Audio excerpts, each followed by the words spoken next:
ये गड़बड़ है, ये ठीक है या खड़ा हूँ आप दे। एक राष्ट्र एक चुनाव अभियान के प्रदेश के संयोजक आदरणीय सुनील जी भार्गव साहब और यहाँ उपस्थित समस्त महानुभाव भाइयों बहनों, अभी सुनील जी ने आप सबके सामने संक्षेप में इस अभियान के बारे में बताया और हम सब जानते हैं कि हिंदुस्तान के नेतृत्व ने आदरणीय नरेंद्र भाई मोदी जी ने भी ये विचार रखा कि एक बार चुनाव हो जाए फिर पूरा समय विकास के लिए सभी लोग, जनप्रतिनिधि, अधिकारी और आम नागरिक विकास विकास विकास को लेकर के ही देश के विकास में अपना योगदान दें।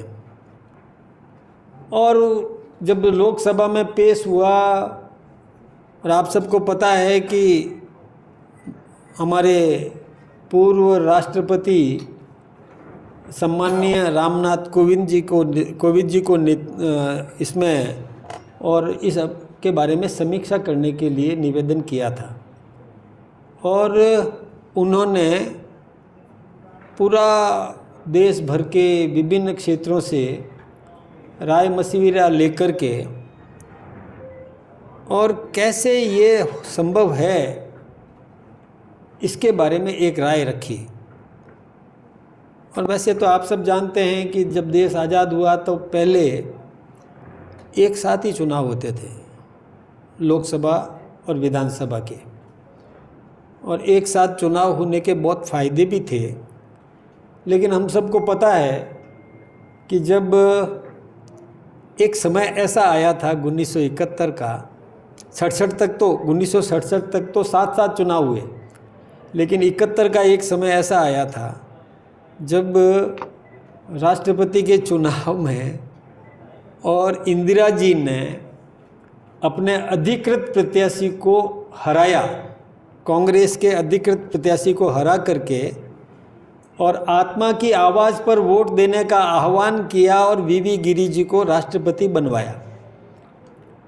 तो उसके बाद उसमें विखंडन हुआ और विखंडन के कारण से कई सरकारें बर्खास्त करनी पड़ी। इंदिरा जी ने वो उस समय सबसे पहले ये जो चुनाव या कई राज्यों के वो 356 का उपयोग करके और उनकी सरकारों को बर्खास्त कर दिया, तो उनके चुनाव फिर से होने थे। तो ये परंपरा टूटी, एक राष्ट्र एक चुनाव की परंपरा टूट गई। और जब कोई सरकार बर्खास्त हुई, कहीं तोड़ फोड़ हुई, तो तोड़ फोड़ होने के कारण से मध्यावधि चुनाव उन प्रांतों में होने लगे। फिर कई बार ऐसी स्थितियां भी बनी और आप सब जानते हैं कि 1992 में जब ढांचा ढहाया था तो उसके बाद भी हमारी 5 सरकारें एकदम बर्खास्त कर दी गई। तो ये होने लगा कि चुनाव अलग अलग होने लगे। किसी प्रांत में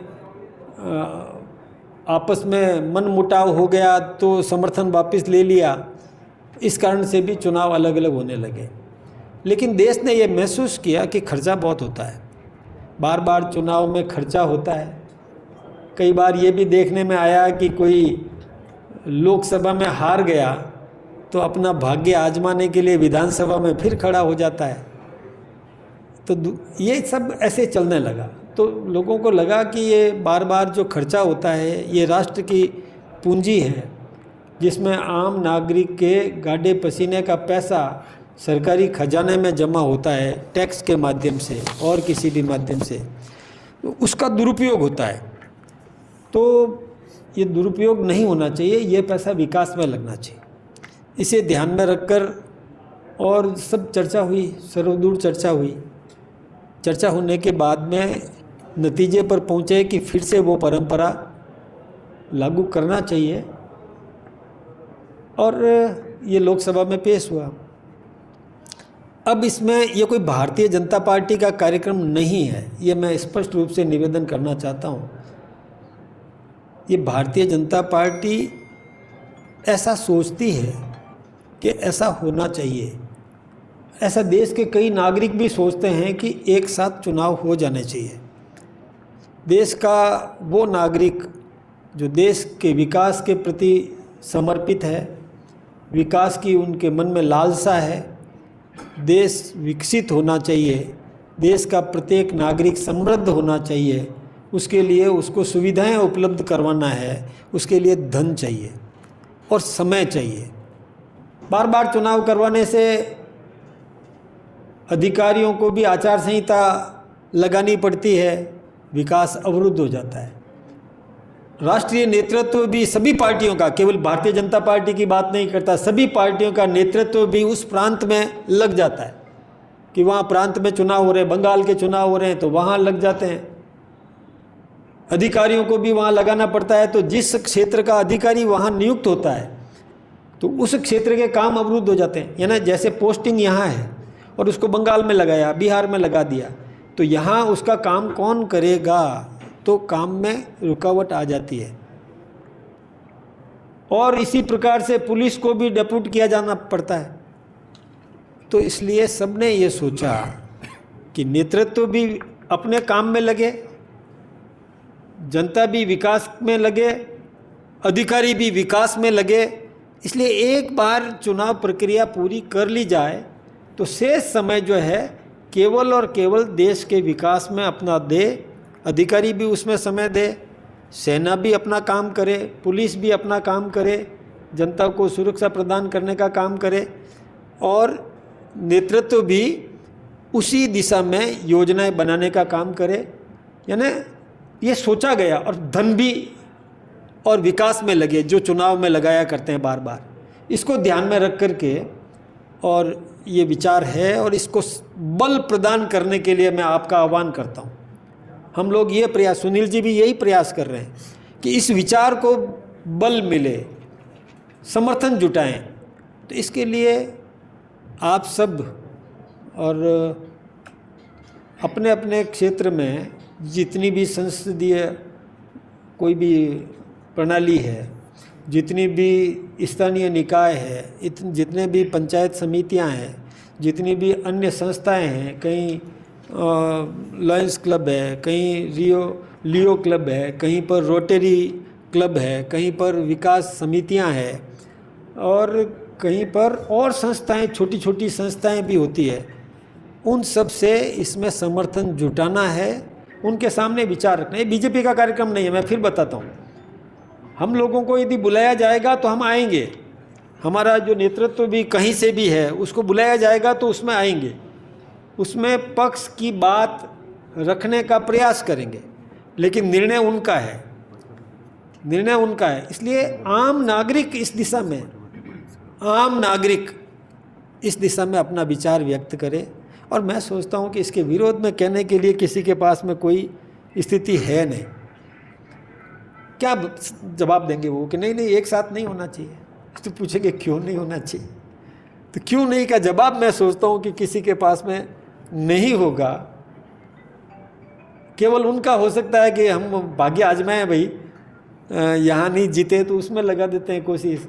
आपको पता है हमारे एक पाली के सांसद थे गुमानबल जी लोढ़ा, गुमानबल लोढ़ा, उनके पहले थे मूलचंद जी डागा।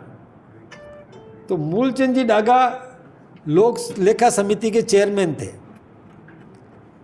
मूलचंद जी डागा की बात कर रहा हूँ मैं। गुमानबल जी लोढ़ा ने इसकी प्रखर तरीके से पैरवी की थी कि 1 नेशन 1 इलेक्शन, उन्होंने जोरदार पैरवी की थी। और उन्होंने मतलब कोर्ट में भी इस प्रकार का, जब वो जज थे तब भी इस प्रकार का प्रयास किया, और हमारे यहाँ से सांसद रहे तब भी उन्होंने एक उदाहरण भी दिया था। और ये एक बहुत अच्छी बात है। लेकिन मैं मूलचंद जी डागा की बात करूँ, वो सांसद रहते हुए म्यूनिसिपैलिटी का चुनाव लड़ लिया और म्यूनिसिपैलिटी के चुनाव में हार गए मूलचंद जी डागा। और हारने के बाद इतना सदमा लगा कि उसके बाद वो जीवित पाली नहीं पहुँच पाए। ऐसा होता है, ये महत्वाकांक्षाएं होती है कईयों में। तो जो लोकसभा का लड़ लिया, विधानसभा का लड़ लेंगे, ये ठीक बात नहीं है। एक बार में चुनाव संपन्न हो जाए, बात पूरी हो जाए, इस दिशा में हमें समर्थन जुटाना है।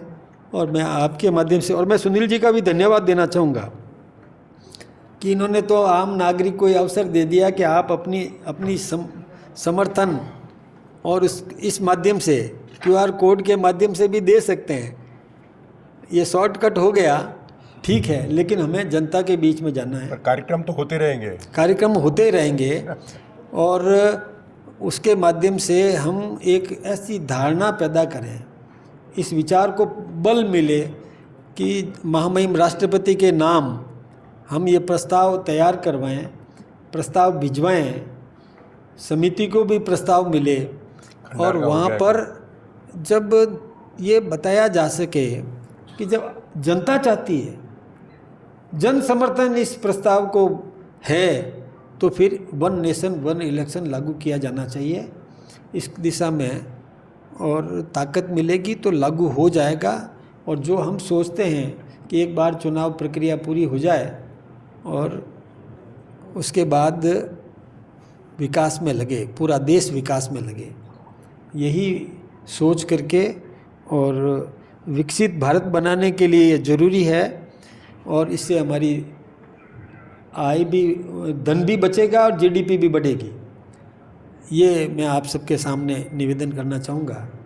आप सब लोकतंत्र का चौथा स्तंभ भी है और लोकतंत्र का चौथा स्तंभ, इसमें सहयोगी बने, सहयोग करें, यही अपेक्षा आपसे की जा रही है। आप सबका बहुत बहुत धन्यवाद, आभार।